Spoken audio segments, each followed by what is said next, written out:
शुरू करें सर? बिल्कुल, 37 मिनट है आपके। सर मुझको विश्वास है कि आप समय पे समाप्त करेंगे। हाँ जी, बिल्कुल करेंगे सर। सबसे पहले तो सर आपका धन्यवाद कि आपने यूनियन बजट 2025-26 पर आम आदमी पार्टी की ओर से मुझे बात रखने का मौका दिया। सर, इस बजट को सरकार ने मिडिल क्लास का बजट कहकर बताया और कहा कि ये मिडिल क्लास की सारी समस्याओं का हल है इस बजट में। तो सबसे पहले सर मैं मिडिल क्लास की चर्चा करना चाहूँगा, उसके बाद अपने भाषण के अन्य भागों पे जाता जाऊँगा। सर, पहली बात तो यह है कि सरकारें मिडिल क्लास को एक आत्मा रहित कंकाल समझती हैं जिसकी हड्डियों पे चढ़ के $5 ट्रिलियन इकोनॉमी बनाना चाहती हैं। सर, इस देश का मिडिल क्लास कमर तोड़ मेहनत करता है, लेकिन इस मेहनत के बावजूद मिडिल क्लास गरीब हो रहा है, अमीर नहीं हो रहा। गरीबों के लिए तो अक्सर सब्सिडीज और स्कीम्स लाई जाती हैं जो कि लानी भी चाहिए। अमीरों के लिए production linked incentives, rebate, tax incentives, न जाने क्या क्या लाया जाता है, लेकिन इस देश के मिडिल क्लास को कुछ हासिल नहीं होता। ऐसा लगता है कि सरकारें समझती हैं कि देश के मिडिल क्लास के ना सपने हैं ना अरमान है, लेकिन वो सोने का अंडा देने वाली वो मुर्गी है जिसकी गर्दन जब चाहे मरोड़ के टैक्स वसूल लिया जाए। इसी के चलते सर मैं कहना चाहता हूं कि इस देश में मांग यानी कि डिमांड इसलिए गिर रही है क्योंकि इस देश का मिडिल क्लास सिकुड़ रहा है। तमाम आंकड़े एफएमसीजी सेक्टर से लेके गाड़ी बेचने वाले कंपनियों की सेल्स के आप उठाकर देखेंगे तो वो आपको यही बताएंगे कि इस देश का मिडिल क्लास खर्च नहीं कर रहा, और खर्च इसलिए नहीं कर रहा क्योंकि उसकी जेब में आमदनी ही नहीं है। मिडिल क्लास खाली सेंसस के लिए नहीं है सर, उसके भी अपने अरमान हैं, उसके अपने सपने हैं। 1989 में यूनाइटेड स्टेट्स ऑफ अमेरिका में एक पिक्चर बनी थी जिसका नाम था Honey I shrunk the kids. मुझे लगता है भारत देश में वर्ष 2025 में पिक्चर बननी चाहिए honey I shrunk India's middle class. Sir, मैं आपको साफ तौर पे बताना चाहता हूं कि मिडिल क्लास टैक्स उससे वसूला जाता है जैसे उससे किसी अधिकार से हम टैक्स ले रहे हैं और सुविधा उसको एहसान मुताबिक दी जाती है। सर, नेस्ले इंडिया के अभी आंकड़े आए जो इस देश की सबसे बड़ी एफएमसीजी कंपनियों में आता है। उस आंकड़ों में यह पता लगा कि 8 वित्तीय वर्षों में इस वर्ष सबसे कम ग्रोथ उन्होंने दर्ज कराई। और जब नेस्ले इंडिया के चेयरमैन से यह बात पूछी गई कि क्यों आप अपनी लोएस्ट ग्रोथ पर आ गए, तो नेस्ले इंडिया के चेयरमैन ने कहा कि भारत का मिडिल क्लास खरीद नहीं रहा, भारत का मिडिल क्लास सिकुड़ रहा है। मैं महंगी गाड़ी और महंगे मकानों की बात नहीं कर रहा सर, लेकिन सस्ती गाड़ी और सस्ते मकान जो मिडिल क्लास खरीदता है उनकी डिमांड घटती जा रही है, उसकी प्रोडक्शन घटती जा रही है, जिसका सीधा इंपैक्ट हमारी इकोनॉमी पर है। काफी चर्चा हुई सर सरकार द्वारा कि हम मिडिल क्लास के लिए 12 लाख की टैक्स रियायत लेकर आए। मैं सर बतौर चार्टर्ड अकाउंटेंट ये बताना चाहता हूं कि ना ही ये टैक्स एग्जेम्पशन है, ना ही ये टैक्स डिडक्शन है, ये एकमात्र टैक्स रिबेट है। इस रिबेट का स्वागत हम सब करते हैं, हम सबको खुशी हुई, लेकिन मैं आपको इन तीनों में फर्क बताना चाहता हूं और ये दिखाना चाहता हूं कि कैसे चोर दरवाजे से इंडियन मिडिल क्लास से अभी भी इनकम टैक्स वसूला जा रहा है। पहली चीज सर, ये इनकम टैक्स एग्जेम्पशन नहीं है। एग्जेम्पशन होता है जैसे एक सोर्स ऑफ इनकम पर इनकम टैक्स लगे ही ना, जैसे कि इस देश में एग्रीकल्चरल इनकम, खेती बाड़ी से जो कमाई होती है उस पर कोई इनकम टैक्स नहीं लगता। ये वो नहीं है। ये टैक्स डिडक्शन भी नहीं है। टैक्स डिडक्शन होता है कि फर्ज करिए आपने साल में 15 लाख रुपए कमाए, इनकम टैक्स डिडक्शन आपको 12 लाख रुपए की मिली, तो 15 घटा 12 3 लाख पर आपको इनकम टैक्स देना पड़ेगा। ये टैक्स डिडक्शन भी नहीं है, ये टैक्स रिबेट है। यानी कि 12 लाख तक अगर आपने पैसा कमाया साल में तो आपको इनकम टैक्स नहीं देना, लेकिन जैसे ही 12 लाख से ज्यादा, फर्ज करिए आपने 12 लाख 1,000 रुपए कमाया, तो पूरे 12 लाख 1,000 पे आपके स्लैब अनुसार आपसे इनकम टैक्स वसूला जाएगा। और दूसरी चीज, कैपिटल गेन्स पे, यानी कि अगर आप अपने कोई मकान बेचते हैं, सोना बेचते हैं, इक्विटीज बेचते हैं, शेयर्स बेचते हैं, उस पर जो कैपिटल गेन पे, मुनाफे पे लगता है टैक्स, वो इस 12 लाख की सीमा में नहीं आएगा, उस पे आपको अतिरिक्त टैक्स देना पड़ेगा। सर, लेकिन इस 12 लाख की रियायत से कितने लोगों को भारत देश में फायदा हुआ, यह भी समझने की आवश्यकता है। हम 140 करोड़ की आबादी वाले देश में रहते हैं, जिसमें मात्र 8 करोड़ लोग इनकम टैक्स की रिटर्न भरते हैं, और इन 8 करोड़ लोगों में से मात्र 3 करोड़ लोग इनकम टैक्स भी भरते हैं। यानी कि 8 करोड़ लोग इनकम टैक्स की रिटर्न भरते हैं, 5 करोड़ लोग जीरो इनकम दिखा के अपनी इनकम टैक्स की रिटर्न भरते हैं, जीरो टैक्सेबल इनकम, और उनसे कोई इनकम टैक्स नहीं वसूलती, लेकिन जो बाकी 3 करोड़ बचे मात्र वो ही इनकम टैक्स भरते हैं। तो किन लोगों का फायदा हो रहा है ये भी समझने की आवश्यकता है। और इसका मुकाबला आप करिए सर, सीएमआई का डेटा बताता है कि इस देश में कंजम्पशन के आधार पे 43 करोड़ इंडियंस, 43 करोड़ भारतीय भारत की मिडिल क्लास में आते हैं। 43 करोड़ में से मात्र 2 से 3 करोड़ लोगों को ही इसका फायदा होने जा रहा है। उसका हम स्वागत करते हैं, लेकिन बाकियों के लिए क्या? वित्त मंत्री जी ने यह फैसला जब सुनाया तो कहा कि इससे भारत की कंजम्पशन बढ़ेगी, खपत बढ़ेगी और इकोनॉमी का चक्का, इकोनॉमी का पहिया चलने लग जाएगा। मैं आपको बताना चाहता हूं और इस सदन में भविष्यवाणी करता हूं सर कि इस टैक्स रियायत से इस देश की कंजम्पशन नहीं बढ़ने वाली।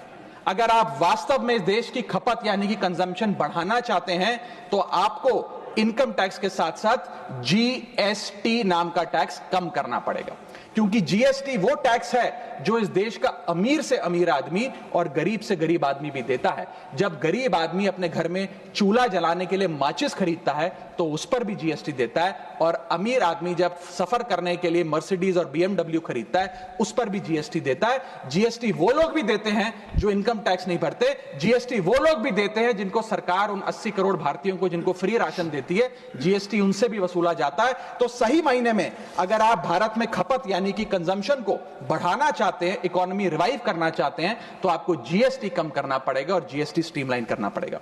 सर, मिडिल क्लास इस देश का सबसे देशभक्त क्लास है जो सबसे ज्यादा टैक्स देता है।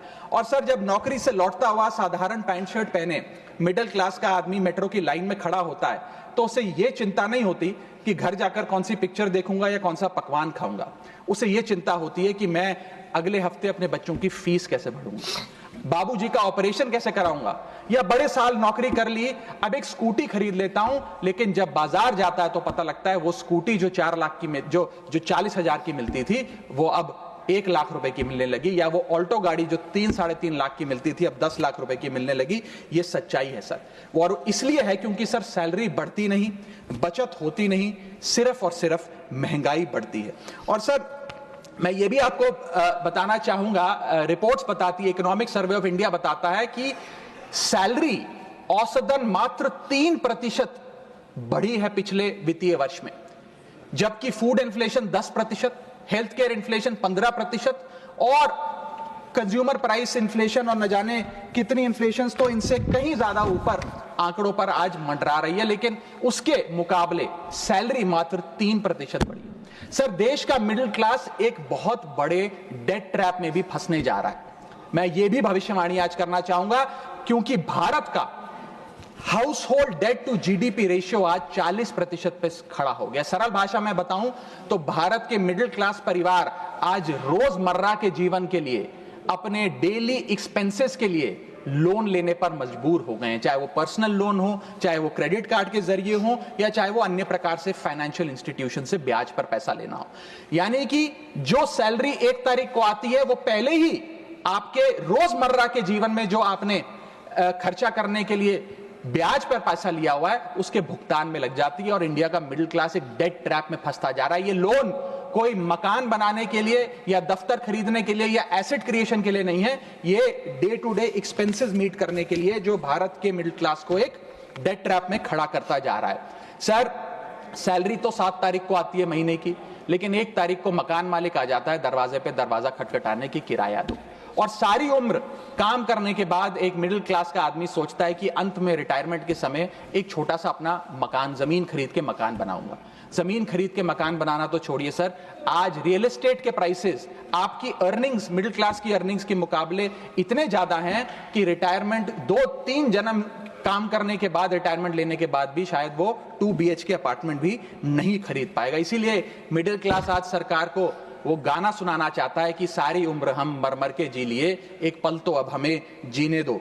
सच्चाई यह है सर कि मिडिल क्लास के घरों में जब कभी शादी का कार्ड आता है तो चिंता हो जाती है कि सगन में कितना पैसा देना पड़ेगा, और साथ ही साथ नया सूट सिलवाना पड़ेगा, ट्रेन का खर्चा हो जाएगा, एटसेट्रा।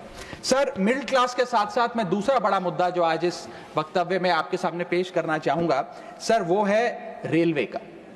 सर, रेलवे का एक अतिरिक्त बजट आया करता था जिसकी प्रथा बंद हो गई। आप इस भारतीय रेल के महत्व इसी चीज से समझ सकते हैं कि उसके लिए एक अतिरिक्त बजट सदन में पेश किया जाता था। क्योंकि अब रेल बजट पेश नहीं होता तो उस पर व्यापक चर्चा भी नहीं होती। लेकिन इस वक्तव्य के माध्यम से मैं रेल बजट से संबंधी कुछ चीजें आपके सामने अवश्य रखना चाहूंगा। इस यूनियन बजट 2025-26 में माननीय वित्त मंत्री जी ने 2,55,000 करोड़ की फाइनेंशियल एलोकेशन रेलवेज की कैपेक्स के लिए मांगी है। ये 2009 से 2014 के बीच में लगभग 50,000 करोड़ होती थी, जो आज इतने गुना 5 गुना बढ़ के 2.5 लाख करोड़ से ऊपर हो गई है। तो इस पे व्यापक चर्चा अवश्य होनी चाहिए। सर, भारतीय रेल जो भारत की लाइफलाइन कहलाई जाती थी, आज उसकी स्थिति ऐसी है कि अगर मजबूरी ना हो तो शायद कोई यात्री रेल की ओर देखना भी ना चाहे। रेल जनता का रेल जरूर बना रही है और इसका कारण यह है कि भारतीय रेल को अपनी पीआर, सोशल मीडिया कैंपेन्स और रील्स ज्यादा पसंद है, ना कि रेल की सुविधाओं को कैसे बेहतर करना है वो पसंद है। सर, भारतीय रेल एक समय इस देश के 140 करोड़ आबादी का गौरव और उम्मीद हुआ करती थी, गरीबों का सहारा हुआ करती थी। लेकिन आज मैं बताना चाहता हूं कि भारतीय रेल की वो स्थिति है जो शायद ही पूरे सब कॉन्टिनेंट के तमाम रेलवे से अगर आप कंपेयर करें तो बद से बदतर होती जा रही है। सर, जितनी आबादी ऑस्ट्रेलिया की है, स्विट्जरलैंड की है, डेनमार्क की है, स्वीडन की और अन्य देशों की है, उससे ज्यादा लोग भारतीय रेल में रोज सफर करते हैं। सर, इतना महत्व है भारत की रेलवे का। लेकिन कई बड़ी चिंताएं आज भारत के एक आम रेल यात्री को सता रही हैं, जो मैं चाहूंगा इस बजटरी एलोकेशन के माध्यम से वित्त मंत्री जी और रेल मंत्री जी इसे एड्रेस करें। पहला है सर, घटती रफ्तार और बढ़ता किराया। सर, जहां दुनिया की ट्रैवल की रफ्तार बढ़ रही है, वहीं भारतीय रेल जो हमारी लाइफलाइन है उसकी रफ्तार घट रही है। पहले तो सर शताब्दी और राजधानी की स्पीड कम कर दी गई ताकि वंदे भारत की स्पीड बढ़ा दी जाए और उसको फास्टेस्ट ट्रेन घोषित किया जाए। लेकिन अब जून 2024 की रिपोर्ट बताती है कि वंदे भारत की भी स्पीड को कम कर दिया गया है। बताया जा रहा है कि हमारे रेल ट्रैक्स उतने पर्याप्त नहीं है कि इतनी तेज रफ्तार पे वंदे भारत भाग सके। सर, आज हम विश्व गुरु बनने तो अवश्य चले हैं, लेकिन यह बात जाननी भी जरूरी है कि चीन और जापान की सबसे स्लोएस्ट रफ्तार पे चलने वाली ट्रेन भारत की सबसे फास्टेस्ट रफ्तार पे चलने वाली ट्रेन से कहीं ज्यादा तेज दौड़ती है सर। और अगर रेल धीमी होगी तो देश की इकोनॉमी, देश की अर्थव्यवस्था का चक्का धीमा चलेगा। और किराए की तो सर क्या ही बात करें, जिस वंदे भारत का प्रचार रेल मंत्री जी करते थकते नहीं हैं, आज उस वंदे भारत का किराया इतना है कि गरीब आदमी छोड़िए, आम आदमी भी उसे अफोर्ड नहीं कर पा रहा। सर, वित्तीय वर्ष 2013-14 में एवरेज फेयर पर पैसेंजर पर किलोमीटर 32 पैसे हुआ करता था। 2021-22 वित्तीय वर्ष में ये 107% बढ़ के 66 पैसा हो गया है। सर, इतने रेल के किराए में इजाफा देखा गया है। हवाई चप्पल वालों को हवाई यात्रा कराने का वादा सर था सर, लेकिन हवाई चप्पल पहनने वालों को इतना निचोड़ दिया कि शायद अब वो रेल यात्रा के भी लायक नहीं रहे। सर, दूसरी समस्या है, बुरी हालात है थर्ड एसी और सेकंड एसी के। थर्ड एसी, सेकंड एसी को सर एक समय पर जनरल बोगी, एक समय पर लग्जरी माना जाता था, लेकिन आज वो जनरल बोगी से भी बुरी स्थिति में है।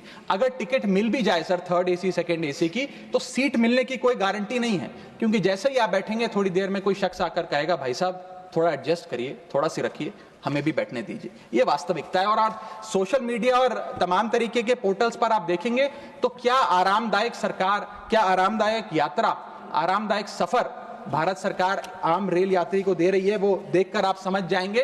जैसे कहते हैं ना सर, हिंदी का सफर अंग्रेजी का सफर बन गया है भारतीय रेल के एक यात्री के लिए। कई रूट्स पर आलू की बोरियों की भांति लोगों को ठूसा जा रहा है, और अगर शौचालय में भी, ट्रेन के टॉयलेट में भी सीट मिल जाए तो आदमी अपने आप को सौभाग्यशाली समझता है। सर, जहां भेड़ बकरियों की तरह भोले भाले लोगों को ट्रेन में ठूसा जा रहा है, पूरी टिकट लेकर सुविधा के नाम पे सिर्फ धक्का दिया जा रहा है, और सर हमारे देश के भोले भाले आम आदमी इसको अपनी किस्मत समझकर स्वीकार कर लेते हैं। सर, मैं तीसरी बड़ी रेल समस्या जो कि है मिसमैनेजमेंट, अव्यवस्था, उस पर आपका ध्यान आकर्षित करना चाहूंगा। सर, पहले तो रेल की टिकट मिलती नहीं, अगर मिल भी जाए आपने अगर 2, 2.5, 3 महीने पहले टिकट बुक कराई हो, टिकट कंफर्म हो जाए तो सीट मिलने की कोई गारंटी नहीं। और सर आप अपना अनुभव देखिए, जब आप सबसे पहले प्लेटफॉर्म पर पहुंचते हैं अपनी ट्रेन में चढ़ने के लिए, तो आपको चारों तरफ सिर्फ गंदगी ही गंदगी नजर आती है। अगर बुजुर्गों के साथ या घर परिवार की महिलाओं के साथ आप ट्रैवल कर रहे हैं तो एक क्लीन वॉशरूम तक आपको मुहैया नहीं कराया जाता। और हालात यह है कि लोग मजबूर हैं प्लेटफॉर्म पर अखबार बिछाकर सोने के लिए, और वेटिंग एरिया के नाम पर तो सर सिर्फ एक नेम प्लेट, एक बोर्ड लगा नजर आता है और कुछ नहीं नजर आता। तो सर ट्रेन पे चढ़ने से लेकर ट्रेन पे उतरने तक की एक बड़ी लंबी फहरिस्त है अव्यवस्था की।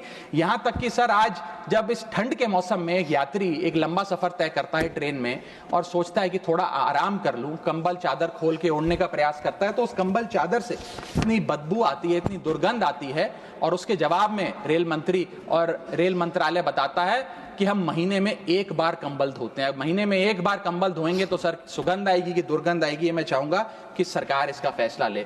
हाइजीन रिलेटेड कंप्लेंट्स में पिछले 2 वित्तीय वर्षों में 500% का इजाफा हुआ है। ये दिखाता है कि हाइजीन स्टैंडर्ड्स को कितना कॉम्प्रोमाइज करती जा रही है हमारे देश की रेल। और सर अगर प्लेटफॉर्म पे भूख लग जाए तो आपको पानी वाली चाय, गंदे तेल में तले समोसे और छोले भटूरे अवश्य मिल जाएंगे। और इसी के साथ साथ अगर आपने IRCTC का खाना बुक किया हो और रेल विभाग आपको खाना दे, तो जब वेज थाली आप मंगाएंगे तो उसमें आपको कॉम्प्लीमेंट्री मच्छर, कॉकरोच और कीड़े मकोड़े भी नसीब हो सकते हैं। जब आप वेज थाली ऑर्डर करेंगे और ये आपको नसीब नहीं होंगे तो सूखी रोटी, कच्चे चावल और पानी जैसी दाल तो अवश्य मिलेगी। सर महाकुंभ को लेकर कई आयोजन बड़े बड़े किए गए और कहा गया कि भारतीय रेल बड़ी सक्रिय होकर महाकुंभ का आयोजन कर रही है। मैं बताना चाहूंगा कि प्रयागराज का रेलवे स्टेशन और आसपास के कई रेलवे स्टेशन को बंद करना पड़ा क्योंकि सरकार क्राउड मैनेजमेंट नहीं कर पाई। और कहां पर ये स्पेशल ट्रेन चल रही है महाकुंभ के लिए, मैं पूछना चाहूंगा कोई व्यक्ति है जिसके पास एक स्पेशल ट्रेन की कंफर्म टिकट है सर? और सर मैं चौथी बड़ी चीज जिस पर आपका ध्यान आकर्षित करना चाहूंगा वो है आम आदमी से लूट। सर पहले तो IRCTC की वेबसाइट का इंटरफेस कुछ इस प्रकार है कि आप टिकट बुक नहीं कर पाएंगे। जब बुक करने के लिए थर्ड पार्टी ऐप्स पे जाएंगे तो वो आपसे मोटा कमीशन लेंगी। अब खुदा ना खास्ता आपकी यात्रा कैंसिल हो जाए तो मोटा कैंसिलेशन चार्ज भी आपसे वसूला जाएगा। और प्लेटफॉर्म टिकट की तो क्या बात करें सर, आपके सगे संबंधी अगर आपको प्लेटफॉर्म पर छोड़ने आए तो कितना प्लेटफॉर्म पे खर्चा होता है, कितनी प्लेटफॉर्म टिकट किस रेट पर वसूली जाती है वो आपको पता है सर। और हालात ऐसे हैं कि वहां पर बिस्लरी का पानी आप प्लेटफॉर्म पर खरीदिए तो बिलसेरी का नकली पानी आपको दिया जाता है। ऐसे ऐसे ब्रांड्स के चिप्स, चॉकलेट्स, बिस्किट्स और पानी दिया जाता है जिन ब्रांड्स का आपने कभी नाम नहीं सुना। सर 5वीं समस्या है ज्यादा से ज्यादा नॉर्मल ट्रेन चलाने की आवश्यकता। सर बुलेट ट्रेन और वंदे भारत से ज्यादा किफायती यात्रा नॉर्मल ट्रेन में हो जाए तो देश का आम आदमी खुश हो जाएगा। आज इस भीषण महंगाई और भयंकर बेरोजगारी का आलम कुछ इस प्रकार है कि लोगों के पास समय ही समय है लेकिन पैसा नहीं है। भले ही आप आधा 1 घंटा रफ्तार धीमी कर दें लेकिन 2000 रुपए में मिलने वाली टिकट को ट्रेन की 500-600 रुपए कर दें तो आम आदमी का बहुत भला हो जाएगा। सर इसी के साथ साथ मैं बुजुर्गों की बंद हुई सब्सिडी पर भी आपका ध्यान आकर्षित करना चाहूंगा। 2020 में सरकार ने बुजुर्गों को मिलने वाली रेल टिकट पर जो सब्सिडी थी वो बंद कर दी, जिसके चलते सरकार ने काफी ढोल बजाकर कहा कि वित्तीय वर्ष 22-23 में उन्होंने 2242 करोड़ पैसे 150 मिलियन सीनियर सिटीजन से वसूल किए हैं, यानी कि 2200 करोड़ की रेलवे की इनकम में इजाफा हुआ। अब बताइए सर, क्या हम अपने बड़े बुजुर्गों की हड्डियां निचोड़कर भी पैसा वसूलेंगे? पूरी जिंदगी भर काम करने के बाद एक सीनियर सिटीजन सोचता है कि रिटायरमेंट के बाद तीर्थ करने जाऊंगा, धार्मिक स्थानों पे जाऊंगा, लेकिन आज हम ये सब्सिडी बंद करके उन पर महंगाई का एक बड़ा बर्डन डाल रहे हैं। मैं वित्त मंत्री जी को और रेल मंत्री जी को कहना चाहूंगा कि अगर ये बड़े बुजुर्ग तीर्थ यात्रा पे जाएंगे तो शायद आप ही के लिए दुआएं मांगेंगे। सर इसी के साथ साथ मैं रेल और जनता की सुरक्षा, ये मेरा आखिरी पॉइंट है सर, इसके टुवर्ड्स भी आपका ध्यान आकर्षित करना चाहूंगा। सर पहले सुरक्षित यात्रा की गारंटी हुआ करती थी, आज कोई गारंटी नहीं। रेल मंत्री कहते हैं हमने कवच सिस्टम नाम का एक नया सिस्टम लागू किया है जिससे अब रेल दुर्घटनाएं बंद हो जाएंगी। सर क्या 1 महीना भी ऐसा बीता कवच सिस्टम लागू होने के बाद जब रेल दुर्घटना का कोई समाचार हमारे पास नहीं आया? सर बीते 5 सालों में 200 से ज्यादा रेल एक्सीडेंट्स हुए हैं जिसमें 400 से ज्यादा लोगों की मौत और अनगिनत लोग इंजर हुए हैं। CAG की वर्ष 2000 जो अभी रिपोर्ट आई वो बताती है कि वित्तीय वर्ष 2018 से 2021 के भीतर जितनी भी ट्रेन एक्सीडेंट्स हुए उसका 75% कारण लैक ऑफ ट्रैक मेंटेनेंस, यानी कि रेल ट्रैक की मेंटेनेंस में जो कमी है उसकी वजह से रेल की दुर्घटनाएं हो रही हैं। हम ये हाउस 2.5 लाख करोड़ रुपए सैंक्शन करने जा रहा है भारतीय रेल को। मुझे उम्मीद है कि कम से कम ट्रैक मेंटेनेंस तो ठीक ठाक तरीके से रेलवे विभाग कराएगा।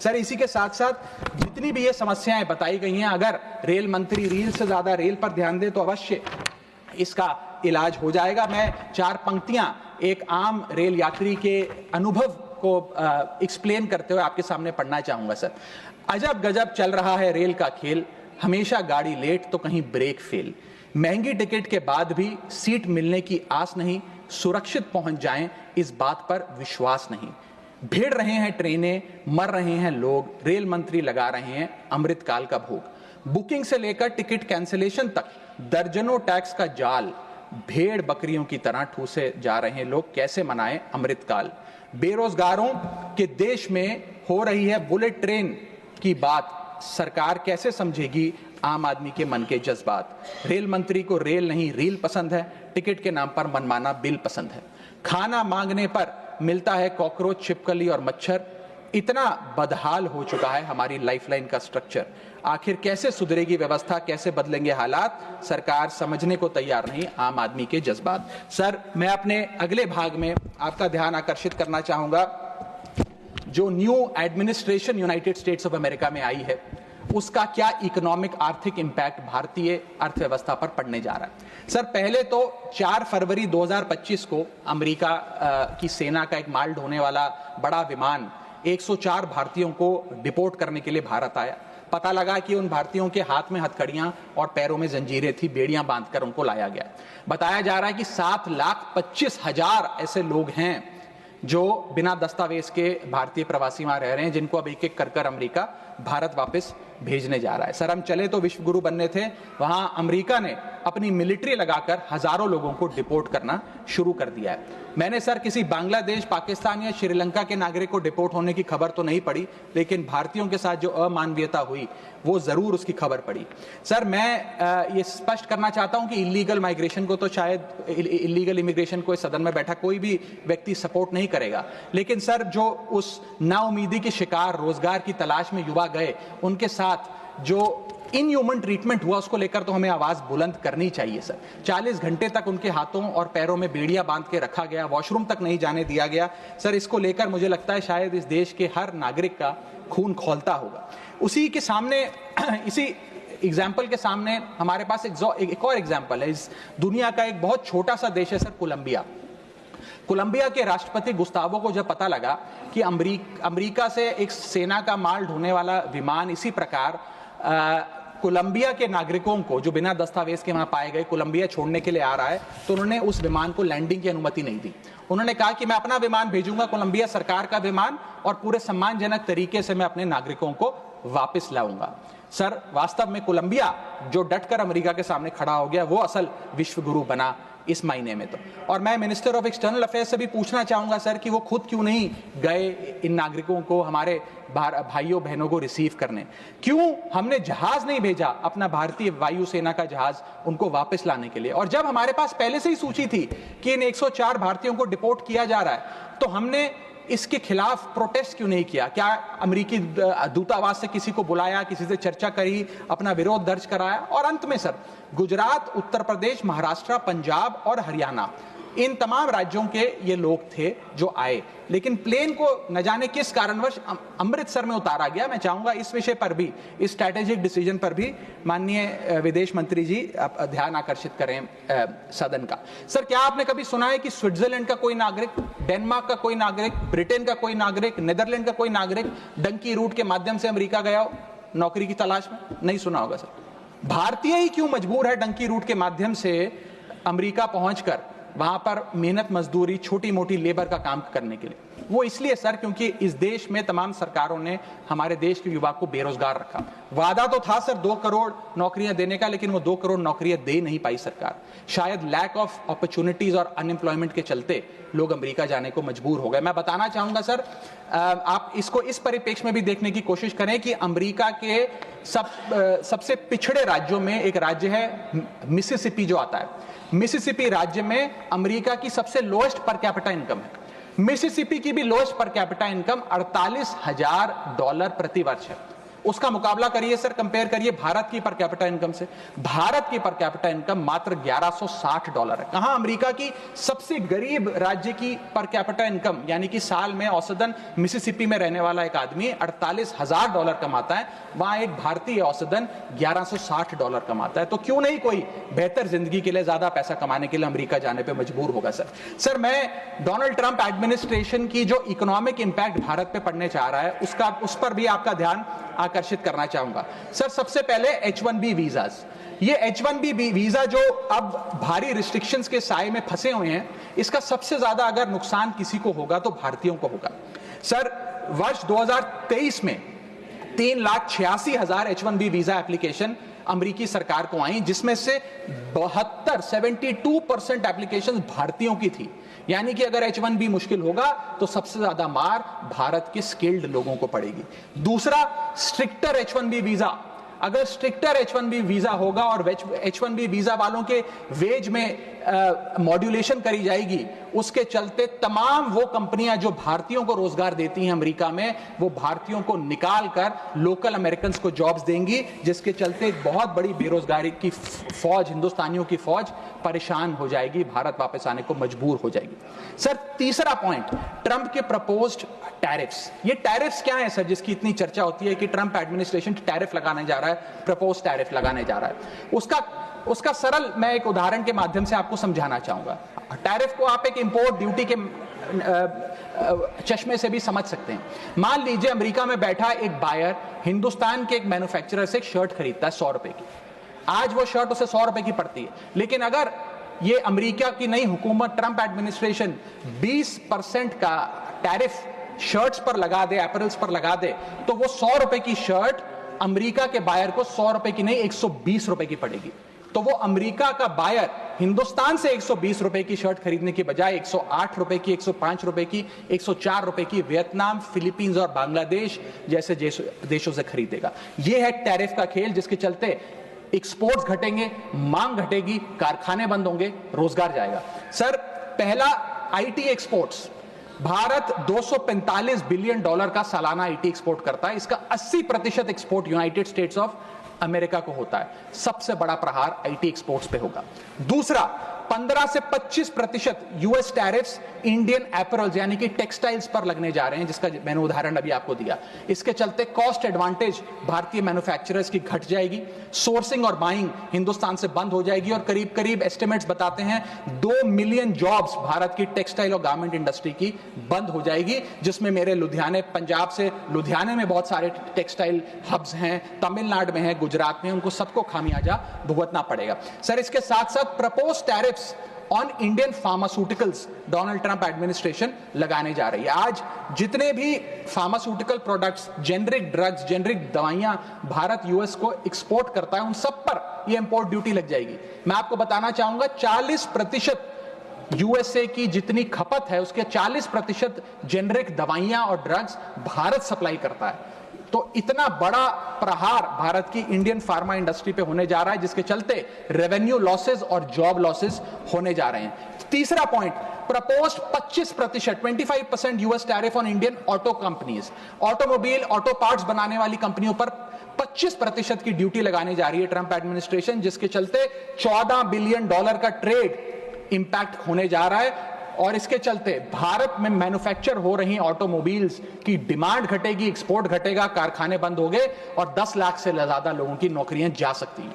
सर चौथा और महत्वपूर्ण पॉइंट, एक बहुत बड़ी बेरोजगारों की फौज भारत की ऑलरेडी बेरोजगार फौज में जुड़ जाएगी। पूछिए कैसे सर? 7,25,000 वो लोग जो बिना दस्तावेज के रह रहे हैं, जिन्हें अमेरिका कह रहा है हम भारत भेज देंगे। 1 मिलियन वो लोग जिनका ग्रीन कार्ड अभी पेंडिंग है, उनका ग्रीन कार्ड कैंसिल हो जाएगा। लाखों H1B वीजा एप्लीकेंट जिनका H1B वीजा मिलना अब नामुमकिन सा हो गया है। और उसके अतिरिक्त भारत में जो टेक्सटाइल्स, फार्मा, आईटी और ऑटोमोबाइल इंडस्ट्री है, उसमें जॉब लेऑफ्स होंगे। यानी कि इन लाखों लोगों की, एक जो अनएम्प्लॉयड लोगों की फौज भारत आकर भारत की ऑलरेडी अनएम्प्लॉयड लोगों की फौज में जुड़ जाएगी, उसको कैसे हम इस इकोनॉमिक साइकिल में रीइंटीग्रेट करेंगे, कैसे इस अनएम्प्लॉयमेंट और अंडर एम्प्लॉयमेंट का सामना करेंगे। सर, मेरा आखिरी पॉइंट इस ट्रंप एडमिनिस्ट्रेशन का जो इकोनॉमिक इंपैक्ट भारत पर पड़ेगा उसके संदर्भ में है, वो ये है सर कि भारत की फॉरेन इनवर्ड रेमिटेंसेस घट जाएंगी, भारत का फॉरेक्स रिजर्व्स घटेगा।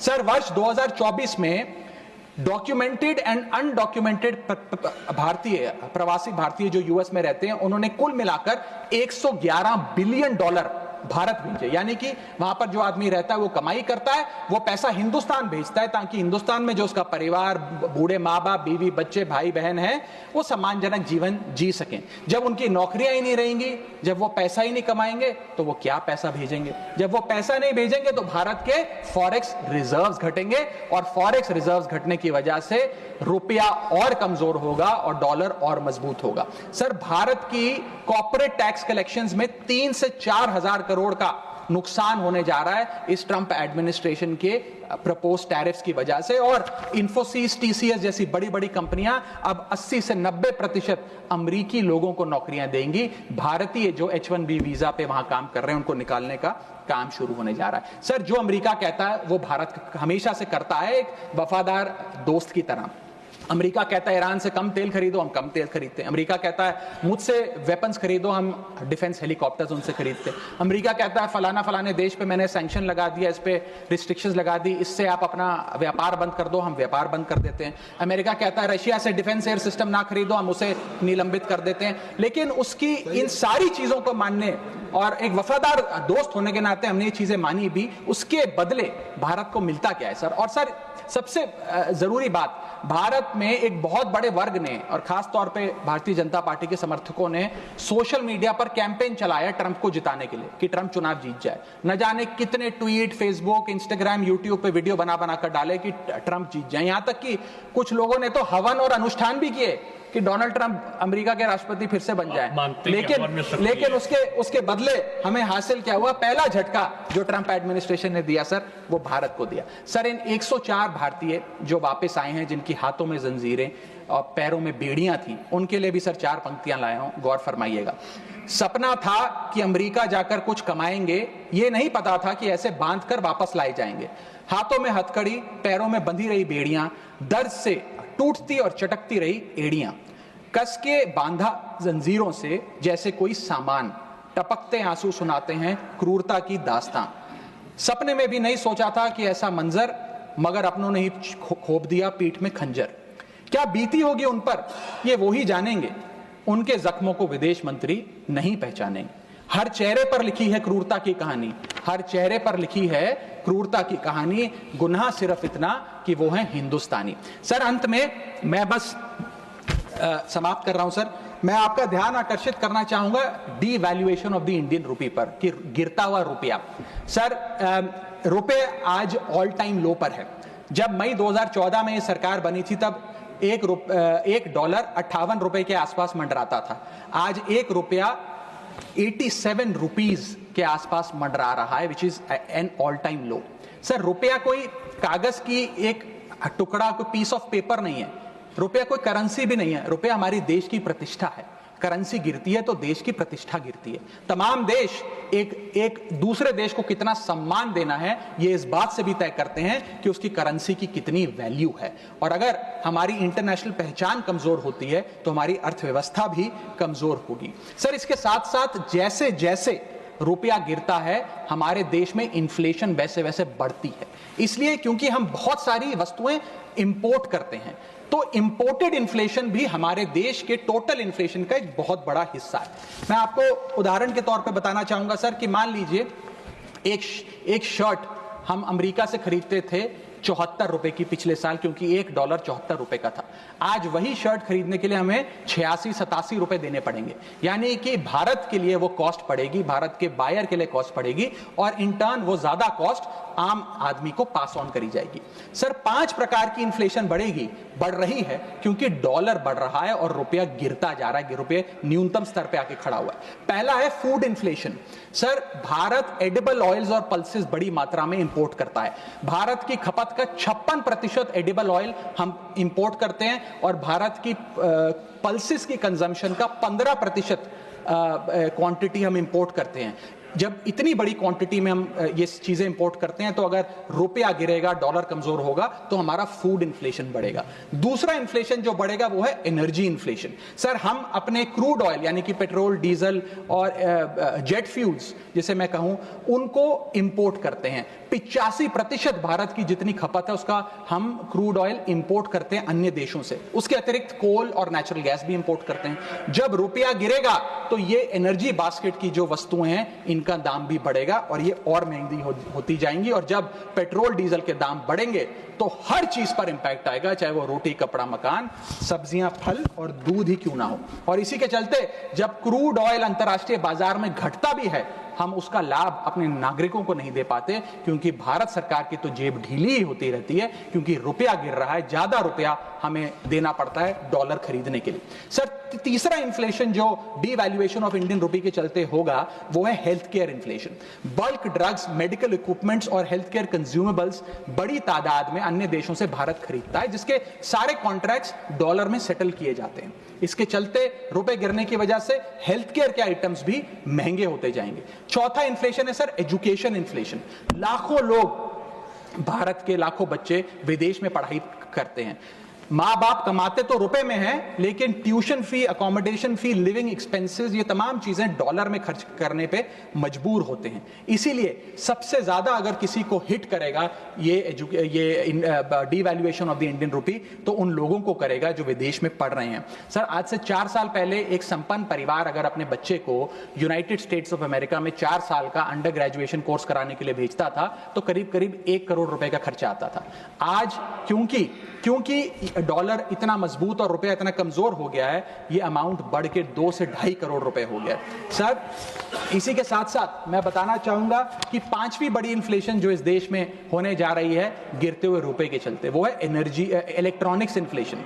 Sir major electronic components Bharat import करता है। सर समाप्त कर रहा हूं, भारत इंपोर्ट करता है। इन सारे इलेक्ट्रॉनिक आइटम्स की सेटलमेंट यूएसडी में होती है। जब रुपया गिरता है ये सारे पदार्थ भारत में महंगे मिलेंगे, यानी कि महंगा लैपटॉप, महंगा फोन, महंगा टैबलेट, महंगा आईपैड। और इलेक्ट्रॉनिक मैन्युफैक्चरिंग यूनिट जो इलेक्ट्रॉनिक कंपोनेंट्स इंपोर्ट करते हैं इनपुट के लिए वो भी महंगा होता जाएगा। सर अंत में मैं बस एसबीआई की एक रिपोर्ट कोट करना चाहूंगा जो बताती है कि अगर रुपया 5% गिरता है तो भारत में इन्फ्लेशन 0.5% बढ़ती है। Direct correlation between decline of the Indian rupee and increase in the inflation. अंत में बस इतना कहूंगा सर, कई बार राजनीतिक बयान आते हैं जब रुपया गिरता है। एक मंत्री हैं, एक मंत्री, बस समाप्त सर 30 सेकंड्स, एक मंत्री रहे वाजपेयी सरकार में भी, इस सरकार में भी रहे, अब तो नहीं है खैर, लोकसभा में एमपी हैं।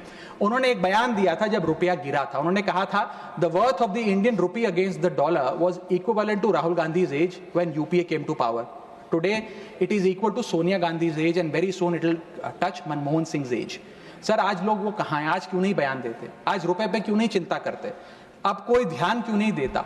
रुपए पर बयान क्यों नहीं देता? रुपया तो हर दिन गिर रहा है, अब कोई रुपए पे, गिरते रुपए पे ज्ञान क्यों नहीं देता? ये मैं पूछना चाहूंगा। बहुत बहुत धन्यवाद। Thank you. बहुत धन्यवाद।